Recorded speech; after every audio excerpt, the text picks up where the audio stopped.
નમસ્કાર, vibes of India સાથે હું સુરભી. ચાલો જાણીએ આજનું રાશિફળ અને કઈ રાશિ માટે કેવો રહેશે આજનો દિવસ. મેષ રાશિના લોકોના ગુણોની પ્રશંસા થશે. ઘરની બાબતો બહારના લોકો સાથે શેર કરશો નહીં. હોટેલ બિઝનેસ સાથે જોડાયેલા લોકોને સારો આર્થિક લાભ મળશે. ઉચ્ચ શિક્ષણમાં તમને સફળતા મળશે. વૃષભ રાશિના લોકોએ આસપાસના લોકોથી સાવચેત રહેવું.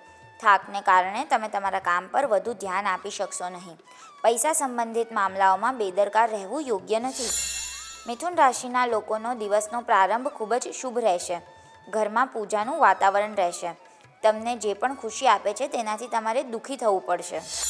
કર્ક રાશિના લોકોના કાર્યસ્થળનું વાતાવરણ તમારા પક્ષમાં રહેશે. આવકના નવા સ્ત્રોત વિકસિત થશે.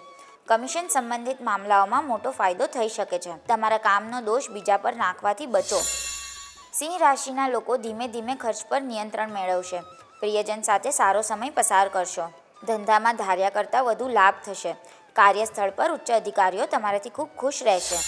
કન્યા રાશિના લોકોએ આજે ધીરજ અને સંયમથી કામ લેવું. જરૂરિયાત કરતાં વધારે કોઈના પર વિશ્વાસ ન કરો. નકામી બાબતોમાં વધુ સમય બગાડો નહીં. વહીવટીતંત્ર સાથે જોડાયેલા લોકો માટે દિવસ ખૂબ જ શુભ છે. તુલા રાશિના લોકો સામાજિક કાર્યક્રમમાં ભાગ લેશે.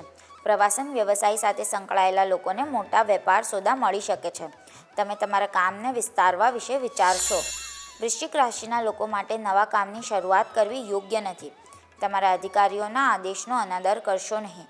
સામાજિક સન્માન વધશે. વ્યવસાયિક યાત્રાની સંભાવના છે. ધન રાશિના લોકો છુપાયેલી પ્રતિભાને વિકસાવવામાં સફળ થશે. પ્રતિષ્ઠિત લોકોમાં તમારો પ્રભાવ વધુ મજબૂત બનશે. નાની ભૂલો સુધારવાનો પ્રયાસ કરો. સખત મહેનતનું સારું પરિણામ મળશે. મકર રાશિના લોકોએ પ્રતિસ્પર્ધીઓને હળવાશથી ન લેવા. તમે હતાશા અનુભવી શકો છો. વ્યવસાયમાં ધાર્યા પરિણામ ન મળવાને કારણે તમે કેટલાક ફેરફારો વિશે વિચારી શકો છો.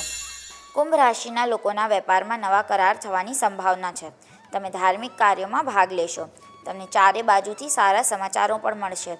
તેનાથી તમારો આત્મવિશ્વાસ વધશે. મનમાં નવી ઉર્જાનો સંચાર થશે. મીન રાશિના લોકોના આવકના સ્ત્રોત વધશે. તમે તમારી કાર્યશૈલીથી સંતુષ્ટ રહેશો. પરિવારના સભ્યો સાથે તમારા વિચારો શેર કરો. તમે બાળકો સાથે પિકનિકનું આયોજન કરી શકો છો. કાલે ફરી મળશું. ત્યાં સુધી અમારી સાથે જોડાયેલા રહો. અમારા વિડીયોને લાઇક કરો. અમારી ચેનલને સબસ્ક્રાઈબ કરો. અમે આશા રાખીએ છીએ કે આપનો દિવસ સારો જાય. આભાર.